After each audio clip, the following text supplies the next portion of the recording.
So let's start with Justice Ginsburg, who died at 87 on Friday, September 18th, from cancer. She was on the Supreme Court for 27 years, a woman of the left, very devoted in her liberal thought process.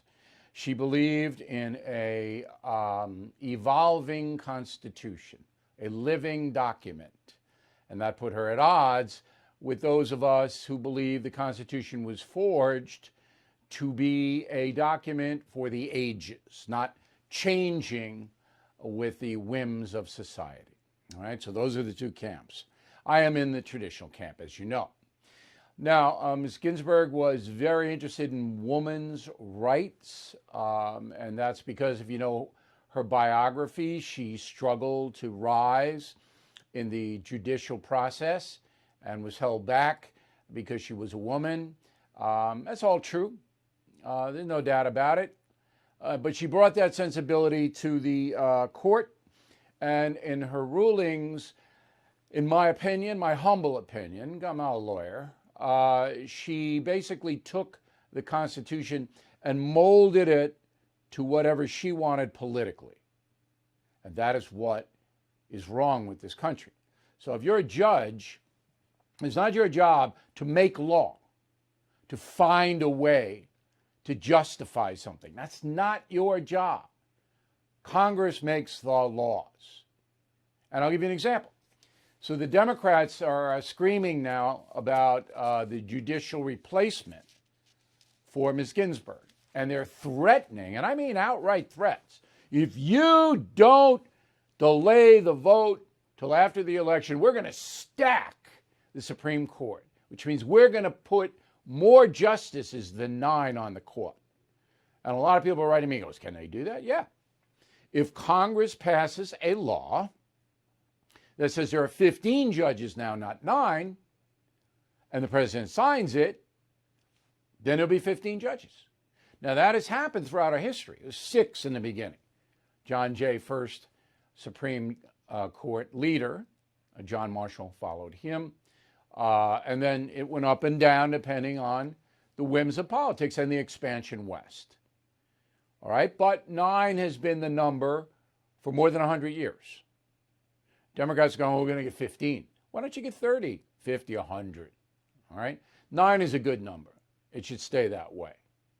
Now, the court right now is 5-4, traditional to liberal, and that's what the liberals are screaming about. So they don't want it to be 6-3, because if President Trump gets his nominee, which is going to be a person named Coney Barrett, if he gets her in, then it's 6-3, because John Roberts kind of goes with the win. So that's the big brawl now, and that will affect the presidential election. But here's what's going to happen. Donald Trump's going to put up his nominee. Has to, and he will. And it'll come later this week. It'll be leaked out. It will be, I believe, Judge Barrett. She's not justice yet. She teaches at Notre Dame, 48 years old, 7 children, 2 adopted from Haiti. So, she's a good woman, I think. I vetted her. Traditional woman, not a liberal. So Pelosi then goes on TV and says, we may impeach President Trump if he tries to do this. That's just a bluff. There's no more impeaching going on. I mean, it didn't work out the first time around. Speaker knows that, but they're real worried. The Schumers and Pelosi's, the Cortezes, the left and the far left, very worried about Donald Trump nominating and getting passed in the Republican Party. Back to Justice Ginsburg for just a moment. So I knew Justice Scalia. You didn't get more traditional than him. I mean, he was a real staunch constitutionalist. And I'm going to read you 2 things here in a moment. And I had dinner with Judge Scalia one time. And you don't do that. I mean, journalists don't get that opportunity much. I don't know Judge Ginsburg. All right, I don't know any of the other. I know Kennedy. I spoke with him, but he's retired now. So Scalia loved Ruth Bader Ginsburg. I mean, they were buds. And that showed me that she wasn't a crazy fanatic. Crazy fanatics are people who hate anybody they disagree with. So she wasn't. Even Clarence Thomas had very, very nice things to say about Ruth Bader Ginsburg. Now, to me, as an American, I'm not judging her. I'm just saying there was no way she was going to limit abortion anyway. So the unborn had no rights in her eyes. None. No protections, no rights, nothing. She was Miss Abortion. I mean, I don't know if that sounds mean, but that's true. And the other one on the court now who's the same way is Sonia Sotomayor, who votes her ideology every time, never deviates. And then, any kind of a social interaction was going to come down on the side of the left-wing cause for Judge Ginsburg. But Scalia and Thomas really respected her. So it wasn't as cut and dried. I think that she had in chamber when they discussed, she had, pretty good backup for her points of view. And I would say she's a patriot. I mean, I'm not, that unborn thing bothers me. It bothers me. I mean, a just country protects its unborn. I'm not saying abolish abortion or anything like that. I mean, if it's medically needed, okay. But a just country protects those who are the weakest. And that are the unborn, babies, children, and the elderly. That's what a just country does.